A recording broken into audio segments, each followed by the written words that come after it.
जय श्री कृष्णा। राधे राधे। आइए सुनते हैं जया एकादशी की कथा। गांडीवधारी अर्जुन ने कहा, हे भगवान, अब कृपा कर आप मुझे माघ माह के शुक्ल पक्ष की एकादशी के संबंध में भी विस्तार पूर्वक बताएं। शुक्ल पक्ष की एकादशी में किस देवता का पूजन करना चाहिए तथा इस एकादशी के व्रत की क्या कथा है, उसके करने से किस फल की प्राप्ति होती है। भगवान श्री कृष्ण ने कहा, हे अर्जुन, माघ माह की शुक्ल पक्ष की एकादशी को जया एकादशी कहते हैं। इस एकादशी के उपवास से मनुष्य भूत प्रेत आदि की योनि से छूट जाता है।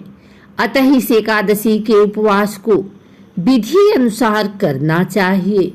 अब मैं तुमसे जया एकादशी के व्रत की कथा कहता हूँ, ध्यान पूर्वक श्रवण करो।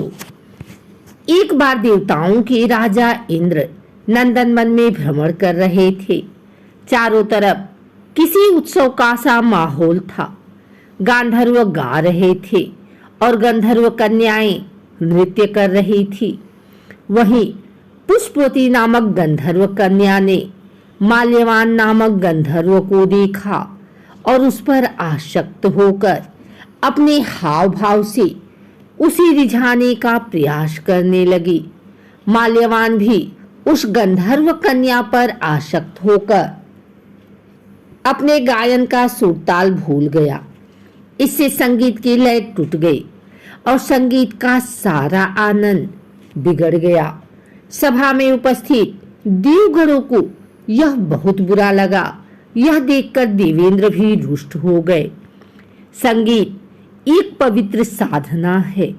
इस साधना को भ्रष्ट करना पाप है। अतः क्रोधवश इंद्र ने पुष्पवती तथा माल्यवान को श्राप दे दिया। संगीत की साधना को अपवित्र करने वाले माल्यवान और पुष्पवती, तुमने देवी सरस्वती का घोर अपमान किया है। अतः तुम्हें मृत्यु लोक में जाना होगा। गुरुजनों की सभा में असंयम और लज्जाजनक प्रदर्शन करके तुमने गुरुजनों का भी अपमान किया है।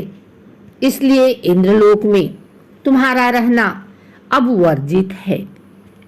अब तुम अधम, प्रेत और शयनी का सा जीवन बिताओगे।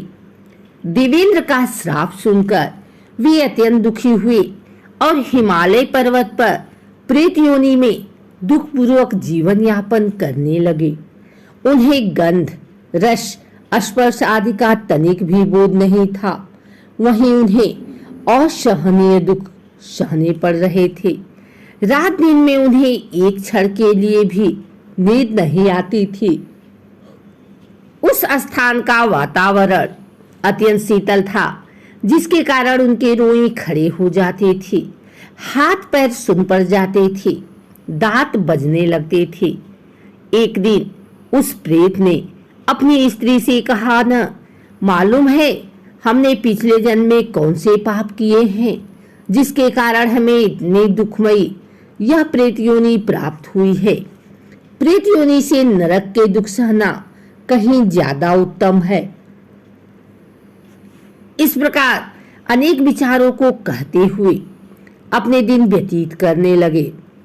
भगवान की कृपा से एक बार माघ के शुक्ल पक्ष की जया एकादशी के दिन इन दोनों ने कुछ भी भोजन नहीं किया और न ही कोई पाप कर्म किया।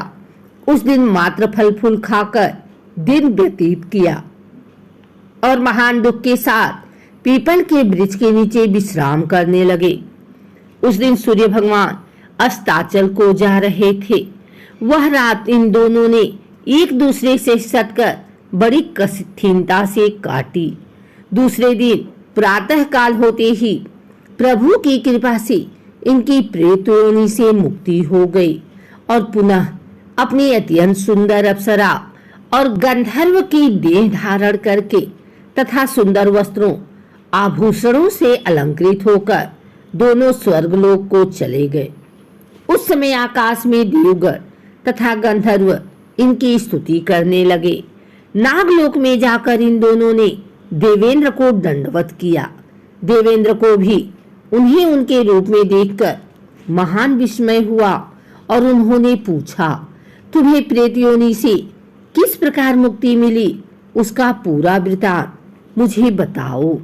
देवेंद्र की बात सुन माल्यवान ने कहा, हे देवताओं के राजा इंद्र, श्री हरि की कृपा तथा जया एकादशी के व्रत के पुण्य से हमें प्रेत योनि से मुक्ति मिली है।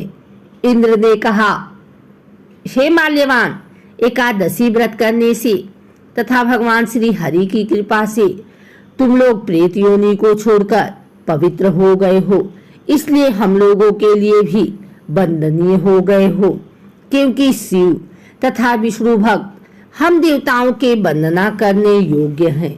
अतः आप दोनों धन्य हैं। अब आप प्रसन्नता पूर्वक देवलोक में निवास कर सकते हैं। हे अर्जुन, इस जया एकादशी के उपवास से कुजोनि से सहज ही मुक्ति मिल जाती है। जो मनुष्य इस एकादशी का व्रत कर लेता है, उसने मानो सभी तप यज्ञ दान कर लिए हैं। जो मनुष्य श्रद्धा पूर्वक जया एकादशी का व्रत करते हैं, वे अवश्य ही सहस्त्र वर्ष तक स्वर्ग में वास करते हैं। संगीत देवी सरस्वती का एक अलौकिक वरदान है। यह एक साधना है, एक विद्या है। इसमें पवित्रता आवश्यक है। फिर जिस सभा में अपने से बड़े गुरुजन आदि उपस्थित हो, वहां प्राणी को संयम और मर्यादा को बनाए रखना चाहिए, ताकि गुरुजनों का अपमान न हो, उनका सम्मान बना रहे। गुरुजनों का अपमान करने वाला मनुष्य घोर नरक का भागी होता है। अगर आपको हमारी वीडियो अच्छी लगी हो तो इसे लाइक करें, कमेंट करें, शेयर करें। हमारे चैनल को सब्सक्राइब करके बेल नोटिफिकेशन ऑल पर सेट कर लें, ताकि आगे आने वाली वीडियो सबसे पहले आप तक पहुंच सके। धन्यवाद।